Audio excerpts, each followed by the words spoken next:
বিরতির পর স্বাগত। রামচন্দ্র দেবের ১৫৬তম আবির্ভাব দিবসকে সামনে রেখে এখন থেকেই কিন্তু প্রস্তুতি চলছে। বিভিন্ন মন্দিরে মন্দিরে চলছে প্রস্তুতি। তবে এই শুভ আবির্ভাব দিবস উপলক্ষে আগামী ৩১শে জানুয়ারি একাধিক কর্মসূচি, তার পাশাপাশি আগরতলা শিশু উদ্যানে মহোৎসব সংকল্প গ্রহণ করা হয়েছে। উক্ত মহোৎসবে বাংলাদেশের লিঙ্গামানিক স্থিত শ্রী শ্রী সত্যনারায়ণের সেবা মন্দিরে পঞ্চম মহন্ত মহারাজ শ্রীমৎ ধূর্যটি প্রসাদ চক্রবর্তী তিনি উপস্থিত থাকবেন। উক্ত মহাসমাবেশে বা এই মহোৎসবে উপস্থিত থাকবেন বাংলাদেশের লিঙ্গামানিক স্থিত শ্রী শ্রী সত্যনারায়ণের সেবা মন্দিরের শ্রী শ্রী ঠাকুর বংশের পরম পুত্র যুব মহারাজ শ্রীমৎ সুভাষ চক্রবর্তী মহোদয়। এত দুপক্ষে অর্থাৎ বিভিন্ন যে প্রোগ্রামের আয়োজন করা হয়েছে, হরিনাম সংকীর্তনের আয়োজন করা হয়েছে, সে বিষয়ে কি বলছেন উদ্যোক্তারা শোনাচ্ছি।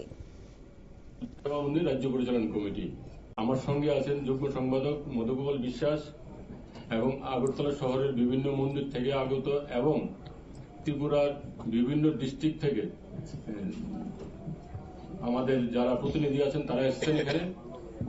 আমরা গত বছরের ন্যায় এবছরও শ্রী শ্রী রাম ঠাকুরের ১৬৫তম আবির্ভাব দিবস মহোৎসব আমরা পালন করতে চলছি চিলড্রেন পার্কে।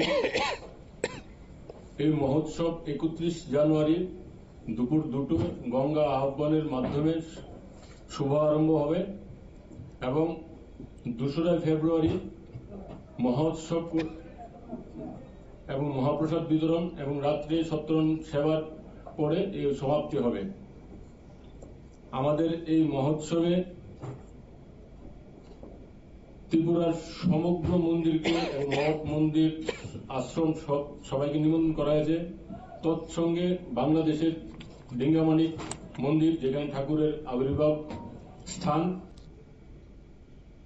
আপনারা শুনলেন তাদের বক্তব্য। প্রস্তুতি একেবারে চূড়ান্ত আগরতলা শিশু উদ্যানে এই মহোৎসব। অন্যদিকে আরো কি কি কর্মসূচি থাকছে, কি কি তারা আয়োজন করেছে, সবটা বিষয়ে কিন্তু তুলে ধরেছে কমিটির সদস্যরা। নিয়ে নিচ্ছে ছোট্ট একটি বিজ্ঞাপন বিরতি, সঙ্গে থাকুন।